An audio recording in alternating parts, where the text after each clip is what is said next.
Welcome to What's Your Story, where we, Jamie Marco, and Stan Brown. delve into the extraordinary lives of everyday people. Listen in as we uncover the unique tales that shape who we are. One story at a time. Hey, let's get ready to explore today's story. Let's do it. Yours done. Hold on. Oh, you finished yours. Well, I got a little bit left in there. Yeah. We're enjoying a cup of coffee today. So it's always fun when you can come over and we had lunch together today. It was Maybe some fun. lunch. Yes. You used to make my lunches for me as a kid all of the time. And what's interesting is that I remember eating those, like I can picture myself in elementary school sitting in the cafeteria and unwrapping my salami sandwich in from tinfoil. And then you would send me with potato chips, and you were the inventor for me of the crispy sandwich. So you would like open your sandwich, you put the chips in, and then you take a bite of that Oh, crunchiness. man, it was the best. Right? Do you remember? And I think you used to, this is going to be maybe like sacrilegious, I don't know, but I believe there was ketchup with my salami, not Oh, mustard. never do I that. think it Well, was. not me. I think you did. I don't think I liked mustard when I Maybe was if a someone kid. snuck some ketchup packs in. A little mayo's not bad. Ew, Your no. husband loves mayo. He's I cougar. know. I don't like mayo. I'm not a big mayo fan, unless it's like in tuna fish Let's, or chicken salad or egg salad. let's stick with the chips for now. Yeah, but it was good, It right? was excellent. Those were good lunches. And we used to wrap it in tin foil. And I used to have never had a lunchbox, always, I think, a brown paper bag. And by the time it came to lunch, it was like kind of marinated. The Yeah. bread was soft. The smell would quaff through the entire classroom. How And did you people's, know? You had the same thing for lunch oh when you yeah, were in school? it's a traditional family thing. Hey, Jamie's lunch is here. Hey. But isn't it funny about how like things, I don't know, maybe just think, oh, because we were talking about lunch, but things have just changed and evolved over time. Now everyone's going to have these bento boxes and these lunch boxes, and kids are bringing in sushi and all this But kind of it's, stuff for it's it's lunch. it's constant evolving. Back in the old days, people would carry their lunch in a leaf. They package the leaf up with string. They walk down, open the string, eat the leaf. That's it. Things change all the time. You're just seeing a microspasm, a Did you micro. just make that crap up about the leaf I'm and still the I'm still working on Is that what you were old days? it. When did you used to bring a lunch to school every day? Elementary school, yes, they were not have school lunches. It was way back then. Well, the other thing that's really funny is that today, every kid goes to school with a water bottle.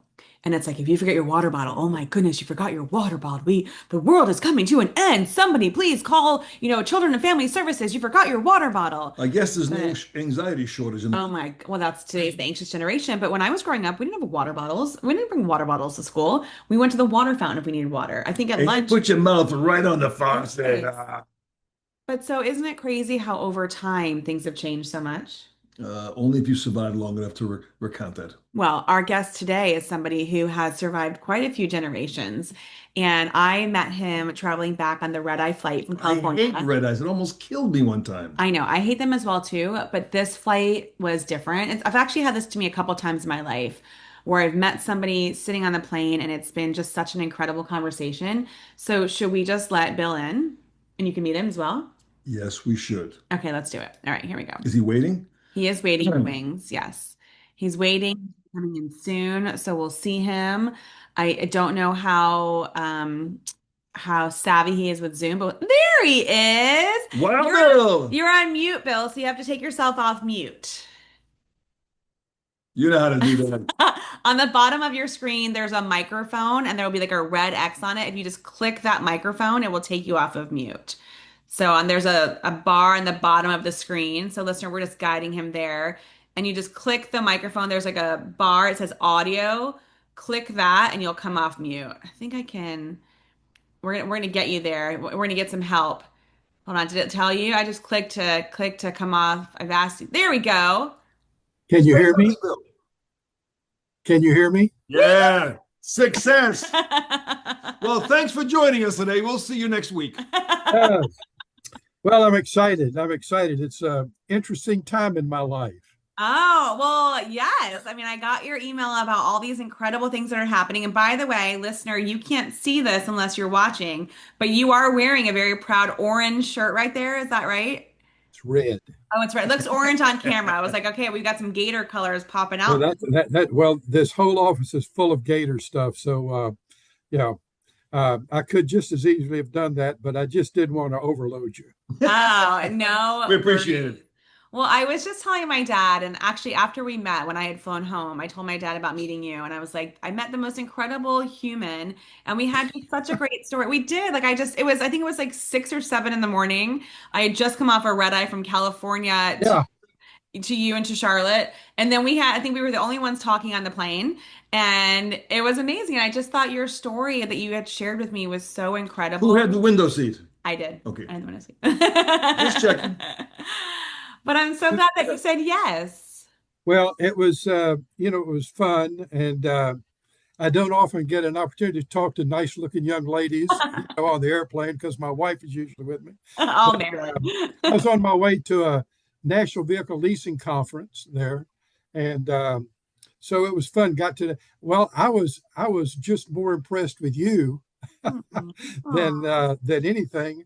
Just such an extraordinary story that you have, and your Fortune 500 clientele, and all the stuff that you do. I'm just sorry we didn't meet a number of years ago. I know. Well, you know what? Timing's everything, and now we're together. So I appreciate Yeah, it. So now is about your story, and I think it's pretty incredible. We're gonna start off with a question yeah, first that we sure. ask most of our guests. We So ask all of our we guests. do, yeah, we do. I think maybe we should get one or two. So today, this moment right now, on a scale of 1 to 10, 10 being it is the best day you've ever lived, to a one being that you probably should have stayed in bed this morning and not gotten out of bed. Oh, can't you be 1 and 10 at the same time? No. Okay, just checking. What is your number today, Bill? Well, it's kind of probably a little above average. I would say I've had a number. I was thinking about this thing, um, opportunities and choices, but uh, this is pretty a little bit above average. But when I go back and think about it, I think about the first month in Wilmar that I made $20,000 in 1 month, and I said to myself, "My gosh, it was just a few years ago. I hadn't even made $20,000 in a year." And that was I'll never forget that moment. But no, we're excited because we're looking at expanding our company, buying another piece of property, another building.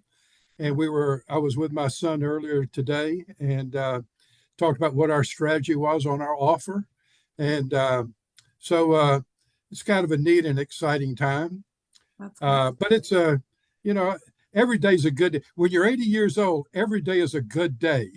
80 can't be your number. We're on a number for today. Yeah, it's a well, then I'll give you an 8. Excellent. I love it. Well, and listen, your story is incredible. 80 years and what you have endured over the last 80 years. And I want to kind of before we end up where you are today, retired and enjoying, the fruits of all of your labor. You were born here in Florida, right? You grew up in Florida. Well, I was born in Savannah, Oh, Savannah. Oh, and, sorry, and I Savannah. lived in Savannah till I was 8. And my father worked for my great uncle, and they offered him the job of being branch manager for a Tampa paper company in Tampa. And so at the 8 years old, as a matter of fact, almost on my birthday, we moved to Tampa, and I lived there until I went off to the University of Florida. Okay, so And that was I in lived there. like, yeah, So so that's been, 44 uh, to 52, and then from 52 to 62. But after 62, I never went back. and I then never left the University of Florida. I stayed there year round. why Graduated. UF? Like, why was it that you went to UF? What was it about UF that's where you wanted to go to school? Well, I didn't want to go there because my mother's family is from Gainesville, and I'd spent every Christmas, every Easter, every summer, every Thanksgiving in Gainesville, and I had 2 aunts and 2 uncles and 11 cousins that lived there, and I was there all the time. And I've had 3 or 4 cousins that attempted to graduate from Florida, and none of them ever did. And you could go to Florida State, and you could stay there 10 years, and you could finally graduate. Florida has an 80-hour rule. I think it's 80 hours. And if you're not accepted in upper division when you hit 80 hours, you're out. It's the largest provider of juniors to the other SEC schools in the country. I mean, it's just amazing. So uh, I the week before I graduated from high school, I was called down into the football coach's office, and there were two gentlemen, the Levy brothers, who owned Hillsborough Printing, knew my father, as a matter of fact, and they offered me a track scholarship at the University of Florida as a high jumper. I was the number 2 high jumper in the state of Florida, only because there weren't hardly any more. But so I went to Florida on a high jump scholarship, and I'll tell you this story. When my dad came home, I said, "Dad, you're not going to believe this, but I said, I've been offered a track scholarship at the University of Florida." And his eyes just got real big. And we were just middle class or maybe a little bit below. And I said, "Dad, I don't think I can graduate from Florida. None of our families ever graduated." And he looked at me and said, "Well, we're going to try." I love that. That's amazing. Bill, So I tried. And high jump is the way you jump over the pole, don't you? that's right. You run and you jump over the rod. You have no pole. You jump off the ground. We're both older guys, but was that a time when they were doing the backward over? They weren't doing I the. just started the Fallsbury Flop, and I did an Eastern roll, which was the last year of that happening. Wow. Wow. That is a I ended up jumping high 6'6". I ended up jumping 6'6", was the highest I ever did. And everybody started jumping 7 feet. And today, the high jump record from jumping off the ground is 8 feet 4 inches. How tall are you? It's like jumping over your door. How tall are you? Wow. He's tall. You're tall. How tall are you? I'm 6'2". Yeah, he's tall. An 8-foot jump, my God. It's Wow. amazing, isn't it? And you did that at Plant High School? That's where you were at, right? I was at Plant High School. I was the last man on the basketball team, and I was a bench warmer. And the coach said, "We'll let you play when we're ahead by 20 points and there's 10 seconds left." And so they came to me my junior year and said, "The track coach has seen how much spring you have in your legs, and he wants you to come out and try out for the track team." And so my junior year, the guy who was there taught me how to jump, and I ended up being pretty good at it. And we won the city championship, and I think came in second in the state. And he knew talent. Pardon? He knew talent. Well, it turned out to be a pretty good deal because the track team paid for a good part of my education. What did you go to school again for at University of Florida? What was your degree in? Well, my degree ended up being, I got a degree in journalism with a major in public relations. I was the first student in the first class of the public relations school at the University of Florida. Great. Wow. And it was a good deal because I was just about to be kicked out. Do tell. I'd hit that 80 hour. And it's an interesting story because my cousin, Phil, who's a year behind me, his girlfriend's mother was the secretary to the dean of the School of Journalism. And he wasn't doing any better in school than I was. And he came to me and said, "Bill, they need some people to join this first class of the College of Public Relations. And if we do that, we're going to get to stay in school." And I said, "What's public relations?" He said, "I don't know, but we're joining." We have a degree in public relations and journalism and a major in public relations, which ended up being a study of just about everything. It ended up being perfect for me. I think, and that obviously you use those skills later on in life, and we'll talk about that. But that's incredible. And then you're at school, and you met the first day of school. You met Marilyn the first day. 7:30 in the morning, first class, English writing class, and my roommate was on the track team also from Plant High School. They offered us both scholarships, and we had both, I hate to say this, dumped our high school girlfriends as we went off into the great yonder. And we'd been there like 3 or 4 weeks, and Florida is not known for having the best looking girls. All the best looking girls go to Florida State. And so we were really depressed at what we were looking at. And so we had made a bet that the first really good looking girl, we were going to walk up to her and tell her she was the best looking thing we'd seen since we've been at Florida. I almost did that. I walked up to her. I could see her profile across the room, and she was extremely attractive. And the girls wore dresses back then. Yeah. And when we walked out, I met her on the steps, and we walked down, and I introduced myself to her, and And we ended up having about 4 classes together. She was really smart. And that's when I said I was going to be a doctor. But when I got my grades back in the first semester, it was a Be 1.4 or patient. a 4.0, and I'd flunked chemistry and gotten a D in college of algebra and trig. I decided that I would move to something else, so I switched over to business. But yeah, I asked her out 3 or 4 times, and she kept telling me she had a date. I couldn't believe it. But I would probably be charged with stalking today. But I was relentless. And after, I guess, the 4th football game, I called her on the phone and I said, "How'd you like the game?" And she said her date stood her up. And I said, "Would you like to go to the fraternity party tonight?" And she said, "Yes." And that was the end of it. She never went with anybody else. And she was the only girl I dated in 3.5 years at the University of Florida. So the lesson is persistence, yes? The lesson is persistence. And that's been the major cause of my success, is I've always been very, very persistent. Yeah, I think that's incredible. Just curious, do you remember what the cost to go to University of Florida was a year? Like how much your scholarship, what it would have been for? It paid my tuition and books at $600. Oh my God. That was a lot of money. That's a lot of money. That's incredible. So you meet her, you're together. What fraternity were you in? I was a KA pledge for a year and a half, but A year and a half, that's a long time. well, you had to make your grades. You had to make a 2.0 and have a 2.0 average back then, which you don't have to do anymore, I understand, to become a brother. And I made a 1.4. They put me on a 1.7 probation. I made a 1.79. They put me on a 2.0 probation. I made a 2.0. They took me off probation. I made another 1.4. And So you need to drive. I was trying to be in the fraternity, which they take all your time. I was trying to pass.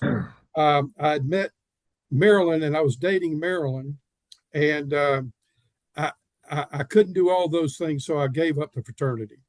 Got it. You chose her over them. I chose her. Good choice. Well, Best decision I ever made. and it turned out to be good for you. So you go to school there, you get your Hold on. And what grade did Marilyn give you? a temple Marilyn wrote her parents every week. Wrote her mother every week the whole time she was there. So she was there from September of '62 to December of '65. Wow. When her mother passed away, when her parents passed away, there was a bag that had every letter that she had written. She had saved every one of them. I found that bag, and I sat on my back porch and put them in numerical order, date order, and I read through, and it started off. She didn't say anything about me in September and October. At the 1st of November, in the letter, this is a true story, she said, "By the way, I met this guy named Bill. He's not that good looking, but he's really cute." Did she remember writing that? Yeah, she did not go back and read all the letters. She just looked at me and smiled. Oh my gosh, that's so funny. Isn't that a great story? I hope that you've had those like framed or put into like a great place to archive them. After he burned them. Well, I got those, and then when I graduated, I went in the Navy. Marilyn kept every checkbook stub from the 1965 when we got married until 1970 when I got out of the Navy, active duty, and I have every check stub. And back then, when you went in the Navy in the officer program, I went through flight school, and you go in as a second class petty officer, and you made $230. And as kind of you'd see all these checks, deposit $230, and then a check for $2.80, $4, 99 cents. And at the end of the month, there'd be like 80 cents left in the checkbook. And then there'd be another, and we've got every one of those all the way up to when I was an officer and I was making a little bit more money than that. Why did you choose to go into the Navy after school? Why that path? I'd had 5 years of Army ROTC, and I knew that in Vietnam I was going to be drafted. And so I went to the Army recruiter just to see it back in October of '65. I knew I was going to graduate in December. And I said, what have you got for an officer program? And the guy really blew me off. And I was really surprised. So I just walked next door to the Navy recruiter and said the same thing. And he said, this is your lucky day. He said, we need air intelligence officers. Now you have to understand, I had to make an A in library science, a 1 hour course to graduate. So I had like a 2.0001. And I said, air intelligence, what is that? And he said, you go through flight school and then we send you on an aircraft carrier and you're going to sit in an air conditioned room and you're going to look at all the photos from all the sorties from the day before and you're going to help plan the bombing and all the missions. Wow. And you're going to be about 100 miles off the coast of Vietnam on an aircraft carrier. And I said, air conditioned room, aircraft carrier, 100 miles off the coast. I'll never run for office. Sign my ass up. So I went to flight school, and when I got there, I was only they were running 35 or 40 people a month through flight school. They needed pilots very badly. And they told me I was qualified to be a pilot, and they asked me to move over to be a pilot rather than, and without thinking anything about it, I'd never been on a plane before. I never thought about it, but I said, okay. And I did that. And as a result, I learned very quickly after I soloed that I had no attention to detail skills. And you learn to fly. Back then, you went up 3 times for 40 minutes, and then you soloed the next time. Wow. That's it? After 3 times? 3 times. 3 times. Sink or swim. And they needed pilots very, very badly. A lot of people died during that time. During training. Pardon? During the training? During training, yeah. Wow. During training. And so anyway, my instructor told me, he said, Bill, if you have a high altitude emergency, you've got 9 things you've got to remember in a certain order. And he said, oh, good, yeah, you can remember 7.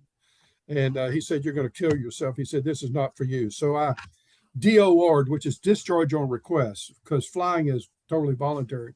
And so I went aboard a ship out of Norfolk, Virginia, and I was on the ship the rest of the time, which turned out to be the best thing that ever happened to me, because on a ship, when the Commodore tells you you're going to turn right, he gives you about a 15-minute warning. Then you got these quartermasters that are telling you exactly what you're going to do and what the helm is going to be. And so, it's all in slow motion. And then it takes 45 minutes for the ship to turn around. So that was kind of more my deal. I'll throw one other thing that's kind of interesting about my story. My roommate in the Navy was Richard Mifflin Clayburgh III, and we were there for 4.5 months, 5 months. And his family owns the King Ranch in Texas. Oh, boy. 860,000 acres, the largest ranch in the United States. And back then, they owned like 4 or 5 more in Brazil, France. Anyway, just an absolute wonderful individual. We got to be very good friends in short order. And he told me about the family business. And one of the interesting things about it is that since he was a small child, every summer, the family would hire professors from the University of Texas to come in and instruct all the children and the grandchildren about their family heritage, their history, and where the King Ranch fit into the history. And he was the first one that got me thinking about a family business. So I attribute that way back when to how it all got started. Does he know that? He does know that. Does know that. He interesting little sidebar there. They have lots and lots of family members, and I asked him what he was going to do when he got out of the Navy, and he said, I want to get the whole family together, and rather than us invest individually, he said, I wanted to put together we invest as a whole family, we have a lot more horsepower. And 10 years after I got out of the Navy, I called him and said, I'm bringing the family out west, and we're going to be coming near you. Can we come see you? It was on the 4th of July. And he said, get to Corpus Christi, and I'll have my private plane pick you up and bring you to Port Aransas. We're going to be on the beach for the holiday. And so he picked the whole family up, my wife and I and 3 children. Right. This was a long time ago, and flew us in. And I noticed on the tail of the airplane was a King Air. It said SFD. And so when he picked us up in his truck, I said, Trace, that's his name, Trace Clayburgh. I said, Trace, this SFD, what is that? And he said, Bill, it stands for Special Family Deal. And that's the company he started. And he got the whole company, and they invested as a company. I That's, mean, all as a family. So it's kind he's of an still interesting. around. Is he still around? Oh, yeah, he is. And you're still in touch? We are. He married a beautiful woman. I owe my family, we were the only two ones that were married in our class. And so I rented a 50-foot trailer right outside the gate of the Norfolk of Pensacola Air Station. And Marilyn joined me after about 3 months there. And so his wife came down, and she didn't know anybody. And so they became really good friends. And so towards the end of my flight training, Marilyn came in one day and she said, Olive Ann, that's her name. Olive Ann is pregnant. They're going to have their first child, and so are we. And then she put me to work. I'm sure you got acceptable grades on that endeavor. Well, they ended up having a little girl, and we ended up having a little boy. And 2 years later, Olive Ann was pregnant again, and Marilyn said, we're pregnant again. And so they had two girls and a boy 2 years apart, and we have two boys and a girl 2 years apart. That's so So the funny. Clayburgh family had a lot to do with our family. I love that. So, all right, so you go in the Navy, you're getting paid, 250, a little bit more when you're an officer, and then you come out of the Navy, and then what? Like you had all this experience, but how do you leave, serving and coming off the, ship in the middle of the ocean and all this kind of stuff and coming back and then having a family? What do you do at that point? Well, it's kind of interesting. I went into the service and graduated not having any idea what I wanted to do and really having a total lack of confidence. When you get in the Navy and you're an officer and you're on a ship, there are lots of really dangerous things that go on, a lot of things. And I was put in charge of about 35 guys in the deck department. And in my 3 years of active duty, I went from having no confidence and no idea about anything to coming out, thought I could do anything. It was really remarkable.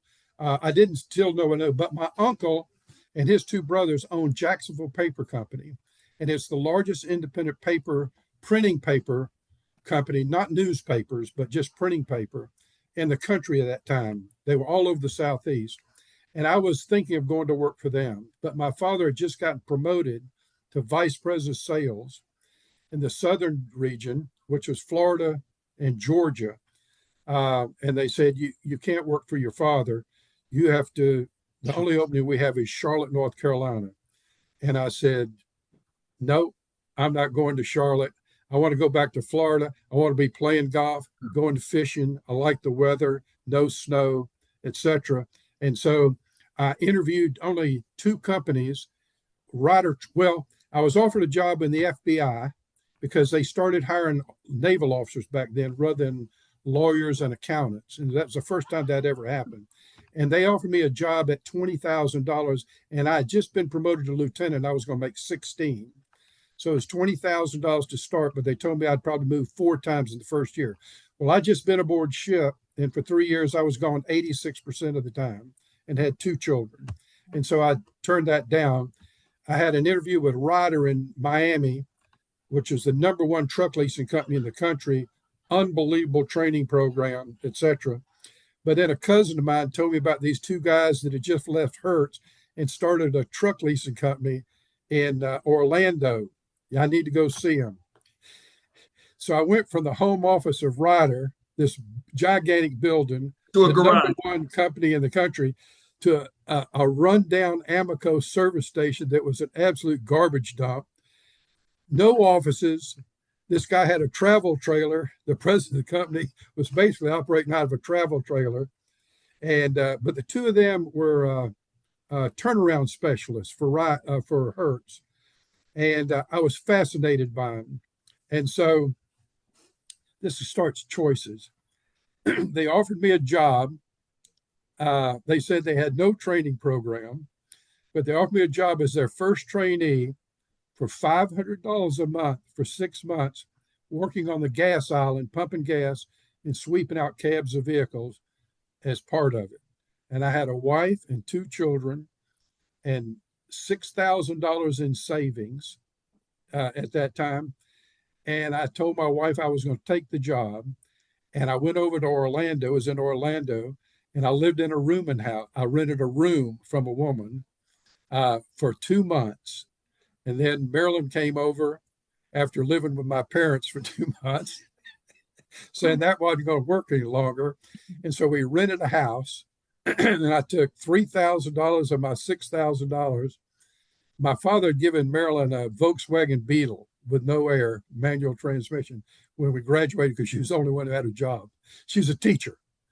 And so I bought a Chevrolet station wagon with no air for I made a $3,000 down payment on a $4,500 vehicle.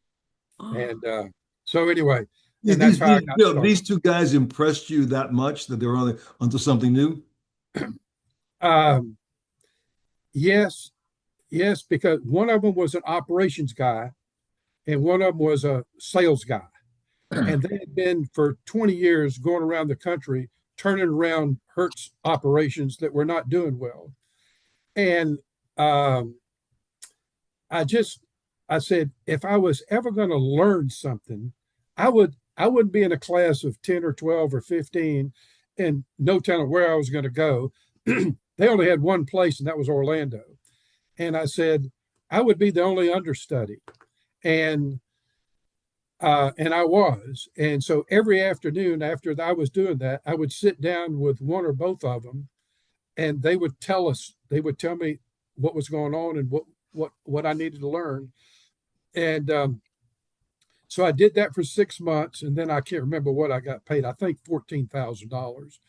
And I became a rental agent, and I built up the rental department because they were only open 5 days a week. And I found out that we rented trucks to commercial accounts during the week, but then people were calling personally to move on the weekend. So I opened up Saturday by myself, and I worked all day Saturday and rented the vehicles on Saturday. So I was fortunate that my father had an extraordinary work ethic, and I knew from the very beginning, if you go through college and you make a 4.0 and you get a job, you probably can go to work at 9 and leave at 2 and get it done. Sure. When you make a 2.0, you go in at 6 and you leave at 6 because it just takes you a lot longer. But I worked hard and I learned the business, and I was like a sponge. And the thing about it is the leasing business is about leverage. And I understood that after a short period of time. You go in and get somebody a truck and it costs $40,000 and they got to lay out $40,000. Or you go in and give them a truck and they put no money down and give you $800. Well, that's not hard to sell to somebody who's running a business and his primary concern is cash flow. Yeah. So, I think that's so amazing that you chose the path that most people would not take. Like they would have gone for the big shiny office, the big shiny company. And I think sometimes people always think that bigger is better, but you actually went with smaller and more opportunity to grow. And then you learned so much more there and got those skills that helped you start thinking about, okay, how can I do this for myself? And you actually took a few steps back financially as well too. You had a wife and two at that time. Did you have your daughter as well too? Were there three at that time? she came along, this was 1969, and she came along, let's see, 67 cents. She came on in 71. Yeah, my two sons cost $1.67 each. That's what the Navy charged, Portsmouth Naval Hospital. That was the food charge. And I really went overboard. Beth cost, I call her Elizabeth, she cost me $800. And she was probably the most expensive for the rest of her life. My dad has three daughters. He gets it. That's right. It was a month talking about, amazing days. I wanted a daughter. And when the doctor came out of the delivery room, he came up and he said, Bill, he said, I got you a princess. I'll never forget it. Absolutely one of the most wonderful days of my life. I was not there when my first son was born. I was still at sea. My wife gave birth to David 6 days before I got back, all by herself. Her parents weren't there. There was nobody there. She did that. And then she came aboard ship 6 days later and welcomed me home after being gone for 6 months. Wow. The other interesting thing, which is important here that I'm thinking a lot about, because it's anniversary. 60 years, right? Pardon? 60. 60 years. She never questioned me taking the job at $500 a month. I quit that job 5 years later with no job. She never questioned me. I took another job. I stayed for 5 years. I quit that one with no job and no money. And she's never questioned any decision. I'm sure we talked about it a little bit, but she's been right there supporting me about everything. There's never been any time where she questioned what we were doing. We were hooked at the hip. Maybe one day you will find her secret stash of letters. Her journal of what is Bill doing now? What the hell is wrong with him? He did it again. Yeah. So it's been, I have a great life story. There's no question about it.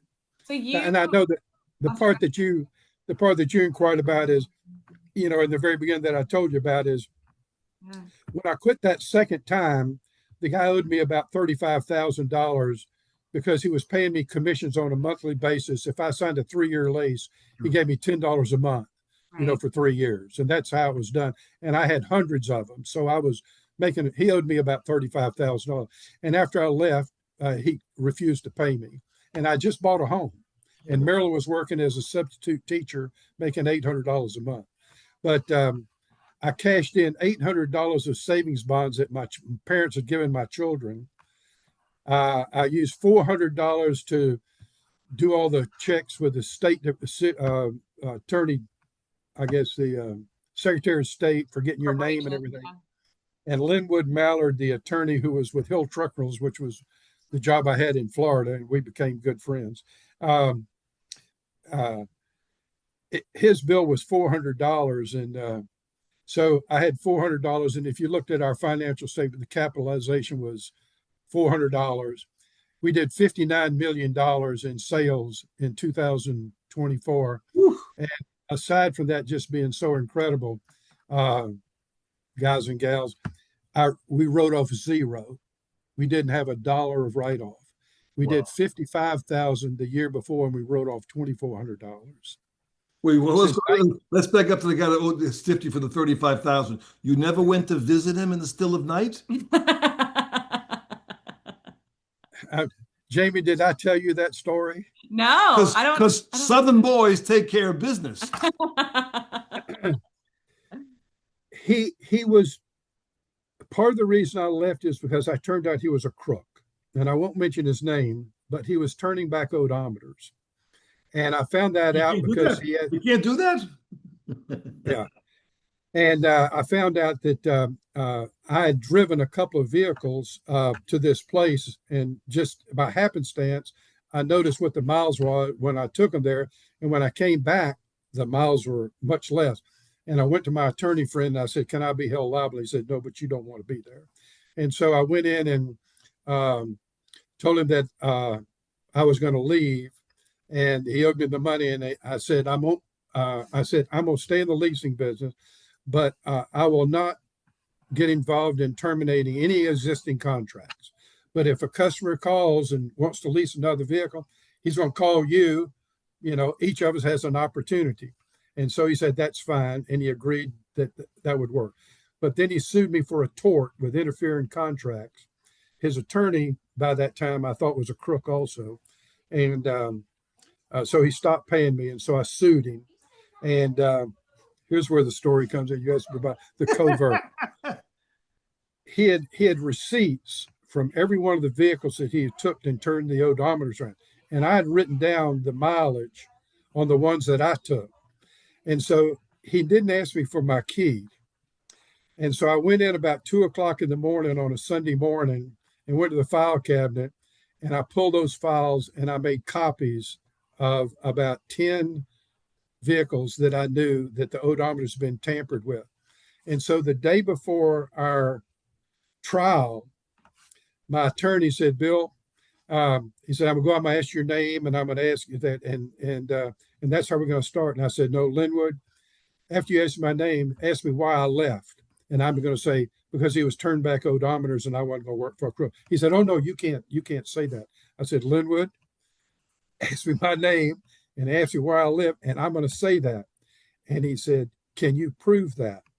And I said, as a matter of fact, I have in my safety deposit box 10 receipts of the before and after. And so he picked up the phone and he called the other guy's attorney, who he used to work for years ago, and told him that story. And the next morning, we all sat around the table, and he agreed to pay me the money. We didn't go to court. Bill, did those three magic words ever enter the conversation?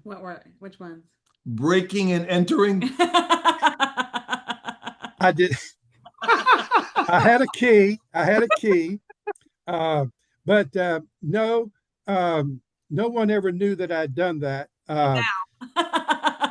But the thing about it was, is he knew he had done it.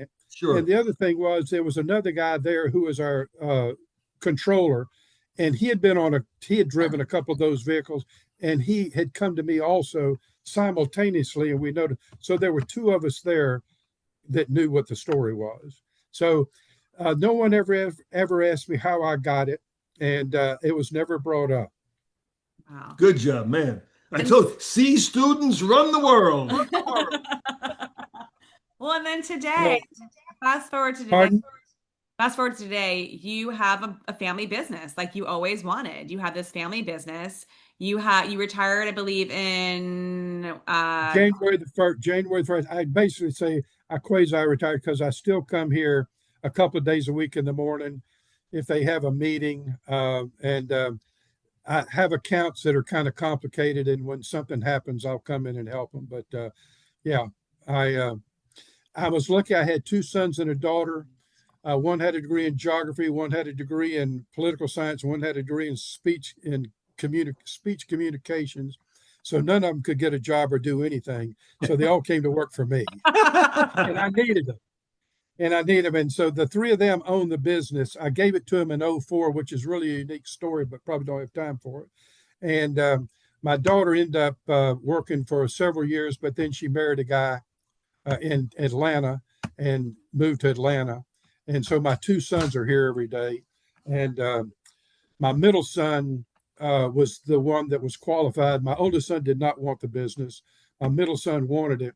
So I sent him back to school to get an MBA at Queens College, which he did.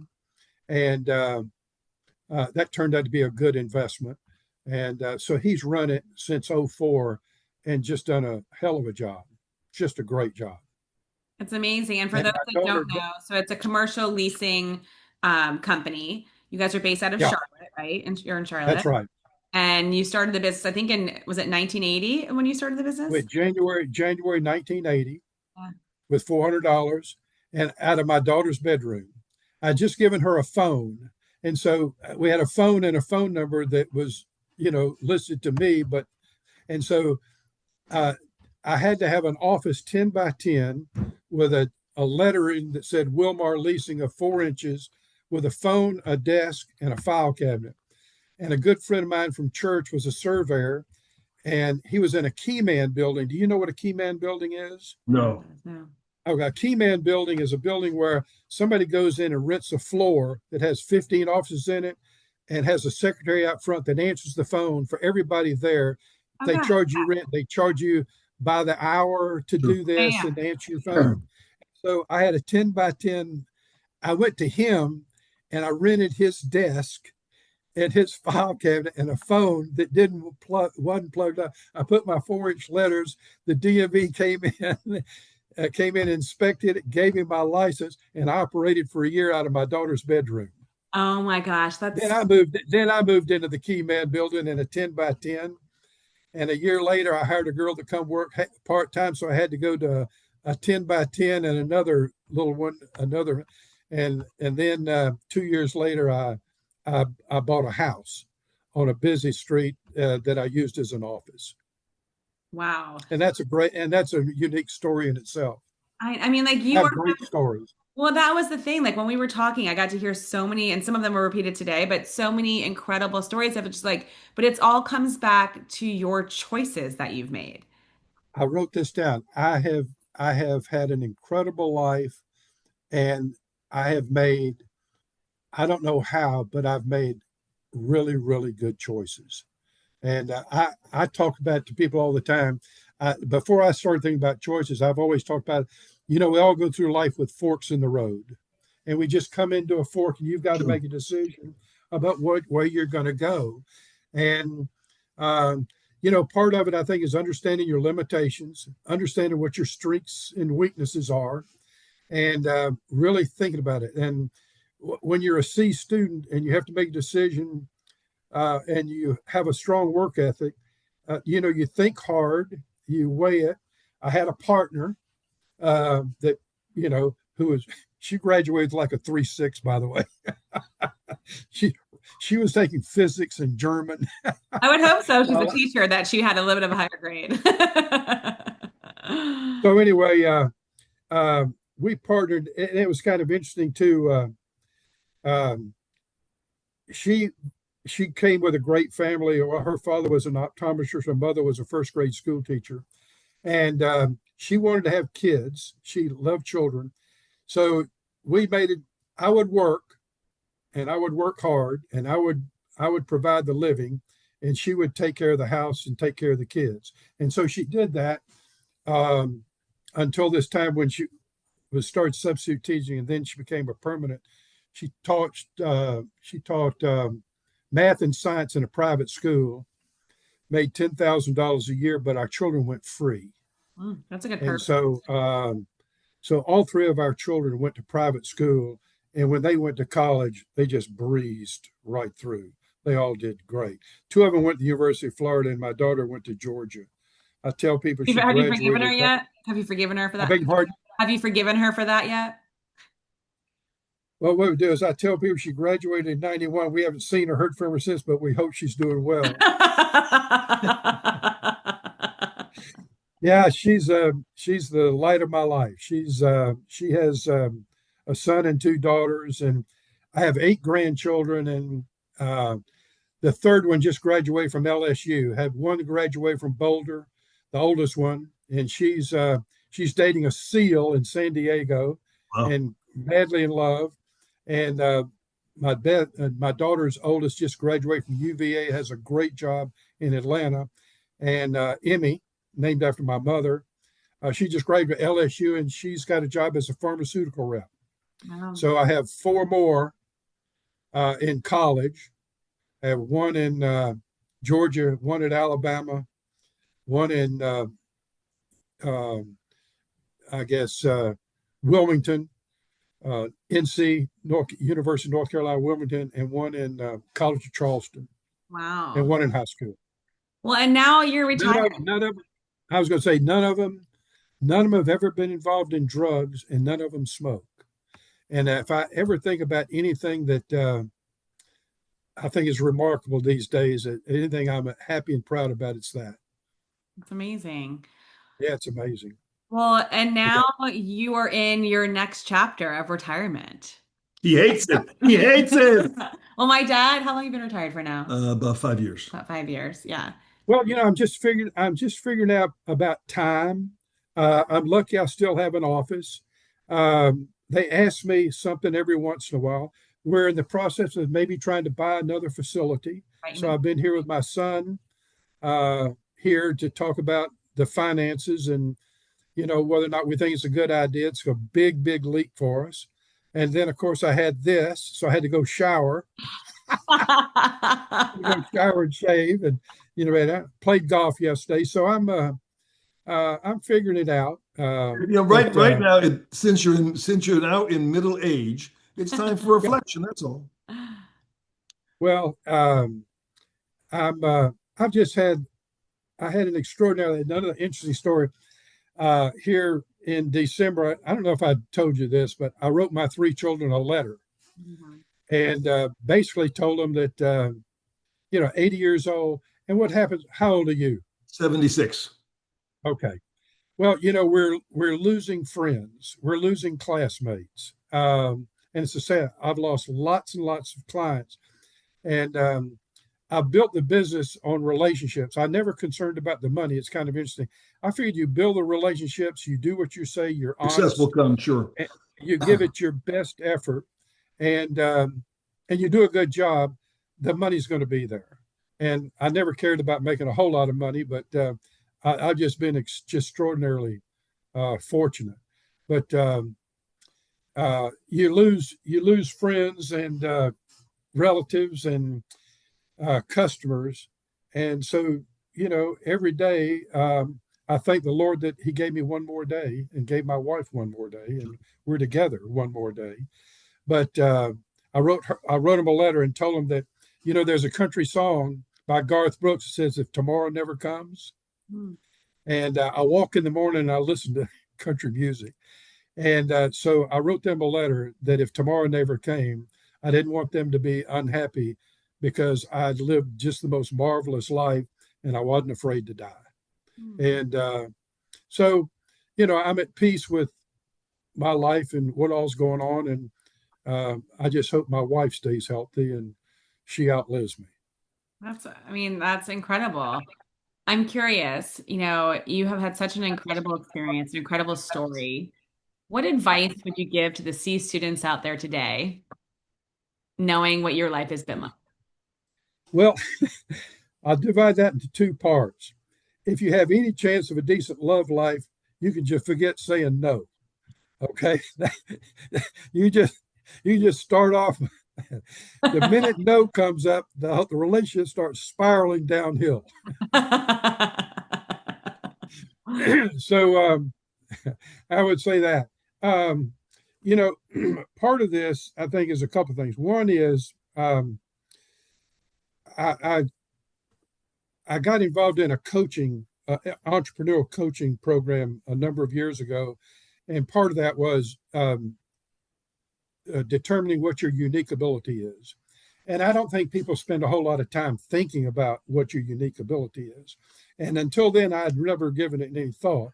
I understand, what are your strengths and what are your weaknesses, but think about what your unique. But and understanding that, for example, one of the things that happened that always has upset me that nobody ever told me as I was going through school is I'm a visual person. I made D's in algebra. I couldn't understand. I never saw any X's and Y's anywhere. And Sure. I've never seen an X or Y today. But I made straight A's in geometry. Mhm. I saw it at whatever. I did not do well in College of Algebra and trigonometry. As a matter of fact, in flight school, I was held back a week until the instructor got up there and he drew on airfoil and showed me how trigonometry worked to lift. And You as got soon it. as I saw that, it was like a light bulb going Sure. on. Yeah. So I think doing that, but um, identifying what you're really good at, what you're going to work every day, you better do something that really makes you happy, that's fun, and also that you believe. Mhm. And I think one of the reasons that I've been successful is I believe in the leasing instrument. I believe in the basis of it, which is leverage.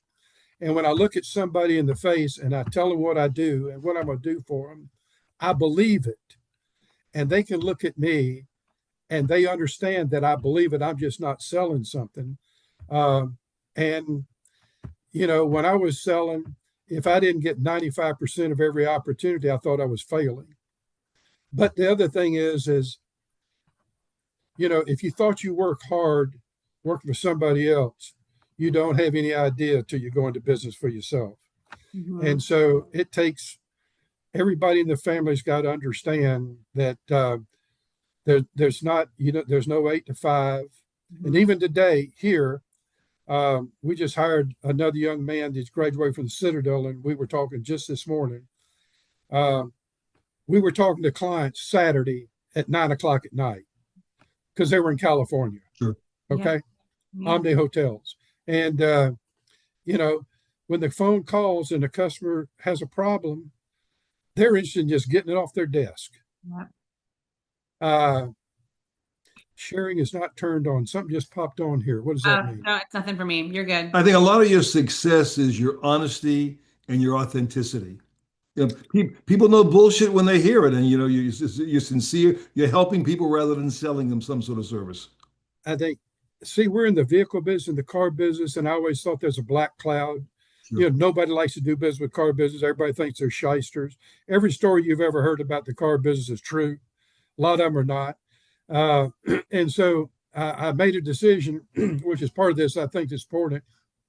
is that the accounting I hired Deloitte and Touche to keep my keep all my financial records because I didn't want the bank to have any question about their own the authenticity. And uh, well, I lost my train of thought, but I was always going to tell the truth, the brutal truth, and let the chips fall where they may. And I was rewarded with that just a couple of months ago when an account I've had, when the vice president of finance for an account that the last one I turned in of Omni Hotels, he said, "Thank you for teaching me the leasing business and thank you for your honesty." And no one had ever said that to me before, but it meant more to me than just about anything. But the other part of this was I made a decision early on that whatever was in my client's best interest was going to be in my best interest. And I would do anything they asked me to do if it made sense and it wasn't against the law. And so that's been really the cornerstone. And it drives admin here absolutely insane because we have all these rules about, running our business efficiently. And as soon as the salesman came in and said, "I know that I'm supposed to have a signature on this contract before I deliver the vehicle, but the vehicle's here. It's taking up space out here in the front, and they wanted it yesterday. So I'm going to deliver it, and I'm sure he's going to sign the contract." Well, they just go nuts. But, when you've been doing business with somebody for 40 years, Yeah. you just can't let the incidental business details get in your way of customer service. Yeah.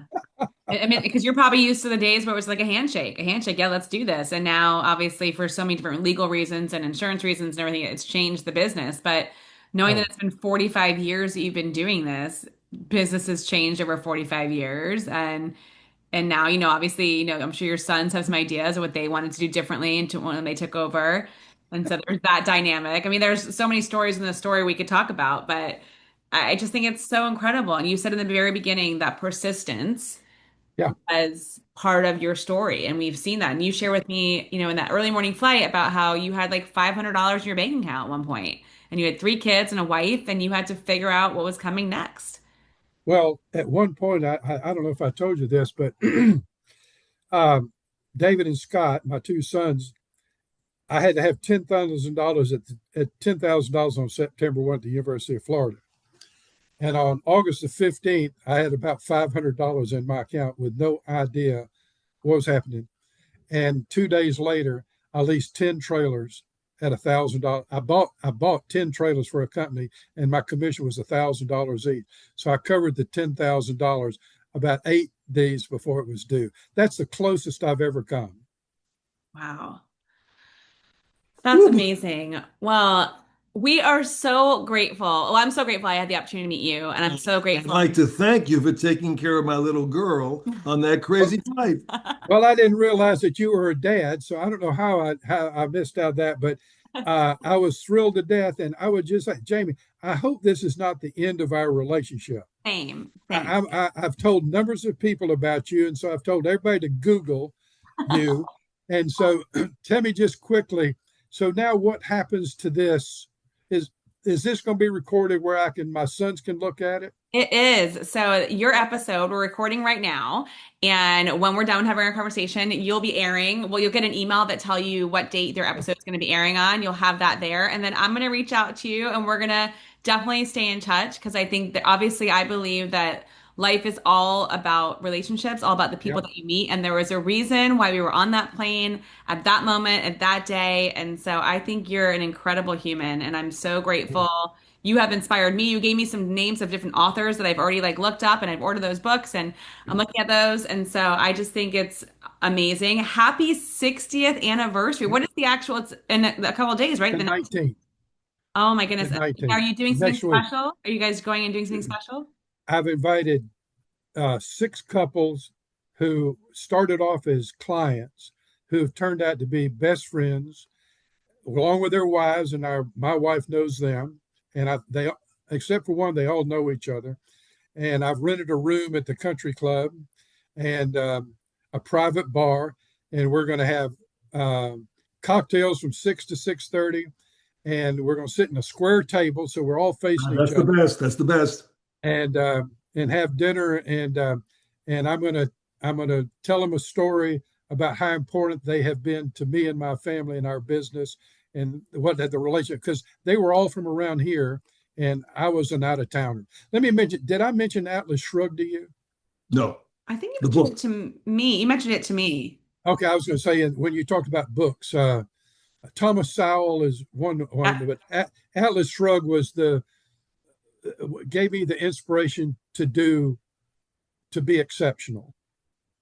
And I would just say this, Stan, you've done a hell of a job with your daughter. Thank you, sir. You have to be extremely proud. And Listen, dinner's on maybe, us. If you fly Crawford Air down here to Sarasota, we're buying you a big fat old steak, baby.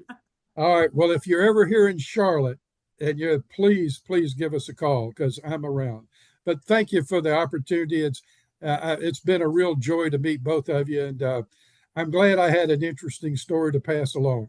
You definitely do. And we are so grateful. Have an incredible anniversary. Thank Amazing. you. And we will talk again soon, hopefully. Wishing you and Marilyn many more tomorrows. Thank you very much. Y'all have a great day. Thank You you, sir. too. Bye, Bill. Bye Thank you. bye. Thanks. So amazing, right? Like, just so incredible. An old Southern raconteur. He's like, it was just, it's so funny because I guess like you guys are only 4 years apart, but it's like I don't ever think about that. Because I'm shorter. Oh, right, exactly. But it was just, I was telling you earlier, and I think I mentioned this in the pre-show. I had just gotten off the flight from LA to Charlotte. I was exhausted. I didn't sleep very well on the plane before. And I got on and he sat down right next to me. And just from the moment he sat down, like I had a choice that day. I could have put my hoodie on, I could have put my earphones in, and I could have gone back to sleep. It's only from Charlotte to here is what, like an hour and 30 minutes maybe. And I think that's the thing is that we always have a choice of what we can do. He was talking about choices. And he sat down. I don't remember the first question he asked me, but we just started talking. And for the next literally 90 minutes of that flight, we talked the entire time. He has a likability quality to him that he's sincere, he is authentic, Yeah. and these guys love to tell stories. Yeah. Well, and it was really interesting. So we spoke on the phone a few weeks back to explain what the podcast was about. And he was sharing with me some of the things that he does with his stakeholders and how he brings them in and he has a meeting with them and he connects with them. And it's all about relationships. You heard what he was saying about he took a job getting paid way less money because he knew about the relationship he could have with those two gentlemen that would teach him. And I think that is really interesting about the choices that we make in life, right? Sometimes we think we have to go for bigger and better, but really sometimes it's not about that. It's about choosing what's better for the long run, I guess. I I don't know. think the Navy did him a great service, letting him build up some confidence, self-esteem, that he knew he could handle stuff. Yeah. That's important. Yeah.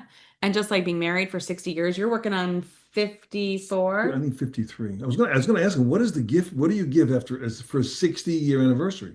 Oh, Maybe it's dirt? a date in themselves. Dirt. I How don't long know. are you married? Well, but no, I think you've been married, it'll be 64 years. What year did you get married in? It's in 20, In 71, you got married. yeah. Yeah, it'll be 54 years this year for you guys. Yeah. So, I mean, I think it's just pretty incredible. So it just shows you that like you just never know where these stories are going to come from. And I'm so I don't have a plane. I do have a plane. It's sitting at the Sarasota airport.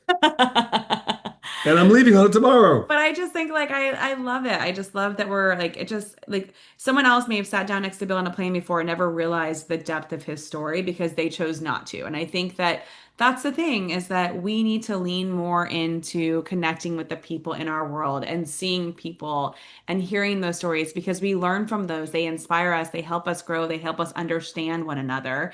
And today we don't understand each other as much as we used to. And so, yeah. Lean in, learn, and go do it, folks. Have a great today and a better tomorrow. I love that. Bye. All right, bye. Hey, thank you for tuning into today's What's Your Story podcast. To learn more or share your story, go to jamiemarco.com. That's www.jaimemarco.com. And we will see you next time.